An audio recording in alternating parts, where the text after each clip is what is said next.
नमस्कार दोस्तों, welcome to gain आई की क्लासेस। आज की इस वीडियो में मैं आपके साथ डिस्कस करूंगा भारत शासन अधिनियम 1919। इससे पिछली जिसमें हमने देखा था अब तक परिषदों को विस्तारित किया गया और उन्हें शक्तियां प्रदान की गईं। इस अधिनियम से परिषदों को उत्तरदायी बनाया जाएगा। भारत शासन अधिनियम 1919 का दूसरा नाम मॉन्टेग चेम्सफोर्ड भी है। उसका रीज़न है, जिस समय ये अधिनियम आता है उस समय लंदन में भारत सचिव थे लॉर्ड मॉन्टेग और भारत में वॉयसराय थे लॉर्ड चेम्सफोर्ड। यही रीज़न है कि इसको मॉन्टेग चेम्सफोर्ड सुधार भी कहा जाता है। आगे बढ़ते हैं। भारत शासन अधिनियम 1919 ये लागू भी 1919 से ही होता है। इस अधिनियम के उद्देश्य की बात करें तो क्रमिक रूप से उत्तरदायी सरकार स्थापित करना। उत्तरदायी सरकार में यहाँ पे 2 पॉइंट आएंगे समझने वाले। पहला पॉइंट होगा प्रशासन की प्रत्येक शाखा में, प्रत्येक शाखा मतलब छोटे स्तर से लेकर के बड़े स्तर तक भारतीयों की भागीदारी को बढ़ाना। क्लियर। दूसरा पॉइंट स्वशासन संस्थाओं का विकास करना, यानी कि जो छोटे स्तर पर संस्थाएं हैं उनको भी विकसित करना। अगला पॉइंट देखते हैं। देखिए इस फ्रेम को ध्यान से देखिएगा। आगे क्या होता है कि सरकारी काम को, यानी सरकारी जो विषय थे उनको 2 भागों में विभाजित कर दिया जाता है, यानी उन्हें अलग अलग कर दिया जाता है, पृथक कर दिया जाता है। कैसे? देखिए सरकारी काम उनके 2 विषय बना दिए, यानी 2 काम कर दिए। एक तो केंद्रीय विषय और दूसरा प्रांतीय विषय। और जो प्रांतीय विषय थे उनको फिर से 2 भागों में विभाजित कर दिया, हस्तांतरित विषय और संरक्षित विषय।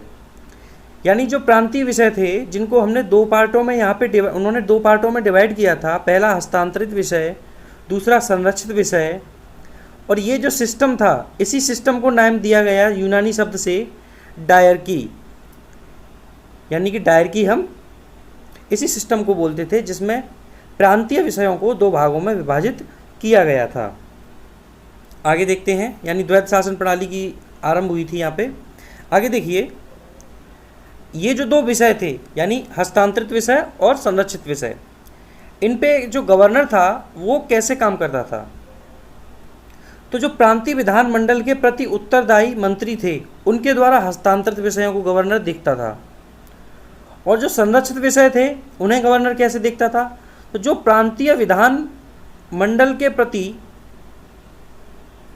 यानी जो मंत्री थे वो प्रांतीय विधानमंडल के प्रति उत्तरदायी नहीं थे, उनके द्वारा वो संरक्षित विषयों को देखता था। संरक्षित विषय यानी कि आरक्षित विषय। आगे देखिएगा, हालांकि होता क्या है, ये जो डायरकी सिस्टम था, जो द्वैत शासन प्रणाली थी, ये असफल सिद्ध रहती है। अब ये क्योंकि असफल सिद्ध रही, यही रीज़न है फिर एक सिस्टम और इंक्लूड किया जाता है जिसको बोलते हैं द्विसदनीय व्यवस्था एवं प्रत्यक्ष निर्वाचन।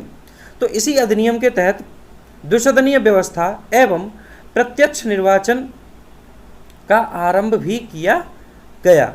आगे देखिएगा। देखिए द्विसदनीय व्यवस्था देखिएगा। अब इंडिया में उस टाइम पे जो भी सिस्टम था, भारत में उस समय पे जो भी सिस्टम था, उसमें जो हेड था वो तो वायसराय ही रहता था सरकार का। क्लियर हुई कि नहीं? यानी हेड यहाँ पे अभी भी कौन है? वायसराय ही है। तो देखिए आगे, अब द्विसदनीय व्यवस्था जब इंक्लूड होती है तो ये 2 स्तर पे बनती है, केंद्रीय विधान परिषद और दूसरा राज्य विधान परिषद। यानी केंद्रीय विधान परिषद को तो हम बोलते हैं लोकसभा आज के समय में, और राज्य विधान परिषद आगे चल के बन जाती है क्या? राज्यसभा। आगे देखिएगा। देखिए यहाँ पे मैंने सीटों का नंबर जो है वो लिख दिया है और हमने एनालाइज नहीं किया है सीटों का। उसका रीज़न है क्योंकि हमारे पास सीटें एनालाइज करने के लिए, यानी एनालाइज सीटों से क्वेश्चन पूछने के लिए वर्तमान में मौजूद हैं, इसलिए पुरानी सीटों से क्वेश्चन पूछने के तो चांसेस ही नहीं है। क्लियर है? इसीलिए मैंने केवल नंबर ले लिया है केवल सीटों का। देखिएगा, तो जो केंद्रीय विधान परिषद यानी जो लोकसभा बनी थी उस समय पे, उसमें 145 सदस्य थे, जिसमें से 104 निर्वाचित होने थे और 41 मनोनीत होने थे। और जो लोकसभा के सदस्यों का कार्यकाल था उस समय पे, यानी कि केंद्रीय विधान परिषद के सदस्यों का जो कार्यकाल था वो 3 वर्ष था। वहीं राज्य विधान परिषद की बात करें तो सदस्य संख्या 60 थी, जिनमें 33 निर्वाचित थे और 27 मनोनीत थे। और वहीं कार्यकाल की बात करें तो 5 वर्ष इनका कार्यकाल था। आगे बढ़ते हैं। देखिएगा, अब जो कार्यकारी परिषद थी, कार्यकारी परिषद मतलब जो वायसराय की कार्यकारी परिषद थी प्लस जो गवर्नरों की परिषद थी, तो अब जो वायसराय की कार्यकारी परिषद थी वो अब वायसराय के प्रति उत्तरदायी न होकर के वो हो गई भारत मंत्री के प्रति उत्तरदायी।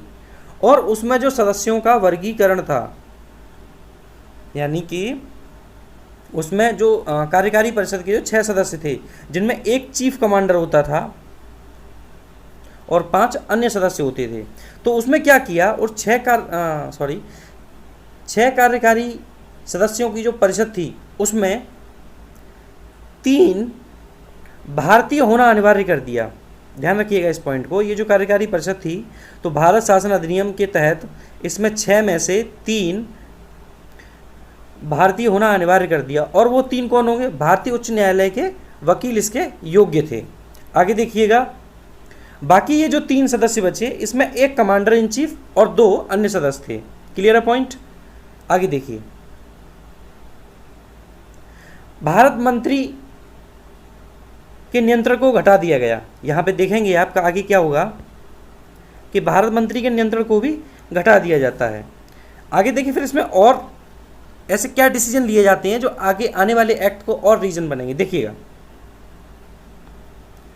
भारत में सांप्रदायिक चुनाव को विस्तृत कर दिया गया। सांप्रदायिक चुनावों को विस्तृत कैसे कर दिया गया? देखिएगा, सिख के लिए अलग क्षेत्र बना दिया, भारतीय ईसाइयों के लिए अलग क्षेत्र बना दिया, आंग्ल भारतीयों के लिए अलग। आंग्ल भारतीय मतलब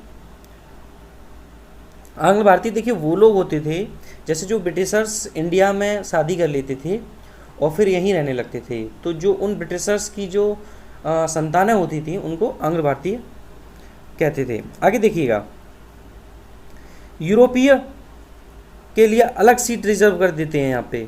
तो ये एक तरह से सांप्रदायिक चुनाव को और विस्तारित कर दिया गया। आगे देखिएगा, लंदन में यानी कि ब्रिटिश में हाई कमिश्नर के कार्यालय बनाया गया। यानी कि जो हाई कमिश्नर होता था भारत का इंडिया में, उसके लिए एक कार्यालय बनाया गया। यानी कि पहले क्या था कि किसी के हो सकता है किसी के कार्यालय को में ही मर्ज होकर बैठता हो, उसको रिपोर्ट करता हो, लेकिन अब उसका एक अलग कार्यालय बना दिया गया। आगे देखिए, 1926 में इसी अधिनियम के तहत केंद्रीय लोक सेवा आयोग का गठन होता है। आगे देखिएगा, इसी अधिनियम के तहत केंद्रीय बजट को राज्यों के बजट से अलग कर दिया जाता है। यानी कि अब केंद्रीय जो बजट बनेगा वो अलग बनेगा, राज्य के जो बजट बनेंगे वो अलग बनेंगे। यहाँ पे एक पॉइंट आप ध्यान रखिएगा, राज्यों को स्वयं बजट बनाने के लिए भी स्वतंत्र कर दिया जाता है। क्लियर है? आगे देखिएगा, जो वैधानिक आयोग गठित किया जाता है इस अधिनियम के तहत, उसका काम होता है प्रत्येक 10 वर्ष पर अपनी रिपोर्ट को सौंपना कि क्या कैसे रहा। तो ये हमारा भारत शासन अधिनियम 1919 का डिस्कशन था। अब इसके बाद में ही कुछ ऐसे घटनाक्रम होते हैं जिनकी वजह से भारत शासन अधिनियम 1935 बनेगा। देखिए क्या क्या होता है वो। उनमें सबसे पहला होता है साइमन आयोग। साइमन आयोग की बात करते हैं तो इसका गठन नवंबर 1927 में हुआ था। 7 सदस्य था जिसमें सभी ब्रिटिशर्स थे। अध्यक्ष सर जॉन साइमन थे। यही रीजन है कि फिर इसका नाम साइमन कमीशन भी रख दिया जाता है। 1930 में ये अपनी रिपोर्ट ब्रिटिश संसद के समक्ष रखता है और फिर ब्रिटिश संसद में ही प्रवर समिति के समक्ष रखती है। आगे देखिए, अब ये जो साइमन आयोग था इसमें सिफारिशें क्या दी इन लोगों ने। देखिएगा, द्वैध शासन प्रणाली को बनाने के लिए, यानी उसको सिस्टम को इन्वॉल्व करने के लिए। दूसरा, राज्यों में सरकारों को विस्तार करने के लिए, राज्य सरकारों को यानी प्रांतीय सरकारों को और विस्तृत करने, उनमें सदस्य संख्या बढ़ाने के लिए। दूसरा, ब्रिटिश भारत के संघ की स्थापना, जैसे आज भारत एक संघ राज्य है ऐसे ही ब्रिटिश भारत के संघ के नाम से। आगे देखिए, इसने क्या किया कि सांप्रदायिक जो निर्वाचन थे उनको जारी रखने के लिए भी सलाह दी। क्लियर हुआ कि नहीं? आगे देखिए, और यही रीज़न है कि ये जो रिपोर्ट जाती है ब्रिटिश संसद के सामने, इसी के चलते फिर इन प्रस्तावों पर विचार करने के लिए तीनों गोलमेज सम्मेलन भी होते हैं, और उन्हीं गोलमेज सम्मेलनों का नतीजा होता है श्वेत पत्र। श्वेत पत्र मतलब कि उन गोलमेज सम्मेलनों में जो कुछ भी डिस्कशन हुआ या जो कुछ भी शर्तें तय हुई, वो सारी चीज़ें जिस पत्र पर लिखी गई उस पत्र को नाम दिया गया श्वेत पत्र। उसी श्वेत पत्र में कुछ संशोधन करके बना दिया गया फिर भारत शासन अधिनियम 1935। आपको एक बात मैं बता दूं, ये जो साइमन कमीशन आया था, इसका भारत में पूरी तरह से प्रत्येक पार्टी ने पुरजोर विरोध किया था। क्लियर है? आगे देखते हैं एक और घटनाक्रम क्या होता है। देखिए, 1932 में ब्रिटिश के प्रधानमंत्री थे रैमजे मैकडोनाल्ड। ये क्या करते हैं, सांप्रदायिक अवार्ड यानी कम्युनल अवार्ड की भी घोषणा करते हैं, और उसी अवार्ड की जो घोषणा होती है वो दलितों के लिए अलग निर्वाचन व्यवस्था बनाती है, उसको जोर देती है। कुल मिला के सांप्रदायिक तो अलग ऊपर बन ही चुका था, लेकिन दलितों के लिए जो अलग निर्वाचन व्यवस्था थी उस पर और ज़्यादा जोर दिया जाता है इस अवार्ड के जरिए। और उसी का परिणाम होता है फिर कि गांधी जी पुणे की यरवड़ा जेल में अनशन पर बैठते हैं, और फिर वहीं पर गांधी जी और अंबेडकर के बीच में पूना समझौता होता है, और इस पूना समझौता का परिणाम होता है संयुक्त हिंदू निर्वाचन व्यवस्था बनी रहती है। नहीं तो उन्होंने तो विभाजित ही कर दिया था भाई, सिखों के लिए अलग, मतलब कि हर कम्युनिटी के लिए अलग चुनाव हो गया। यहाँ पे फिर उन्होंने दलितों को और फिर अन्य जो लोग थे उनको भी विभाजित कर दिया। तो यहाँ पर इसीलिए गांधी जी और अंबेडकर क्या करते हैं, आपस में समझौता करते हैं, और उसका परिणाम क्या होता है, संयुक्त हिंदू निर्वाचन व्यवस्था बनी रहती है। और केवल ये समझौता ही नहीं होता, और साथ ही ये व्यवस्था भी नहीं बनी रहती, इसके साथ एक और फ़ायदा होता है कि दलितों के लिए जो है स्थान निर्धारित कर दिया जाता है। क्योंकि इससे पहले आपने देखा होगा जितने भी अधिनियम थे उन सभी में उच्च वर्ग के लोग या फिर वो लोग जो बहुत ऊंचे वकील थे या पत्रकार थे या फिर जमींदार थे या फिर रजवाड़े थे, केवल उन्हीं को शामिल किया जा रहा था। ये जो पूना समझौता हुआ, इसी ने दलितों के लिए स्थान आरक्षित कर दिया आगे प्रतिनिधित्व करने में। आशा करता हूँ आज का लेक्चर आपको पसंद आया होगा। इससे अगली वीडियो में हम डिस्कस करेंगे भारत शासन अधिनियम 1935। Thank you very much.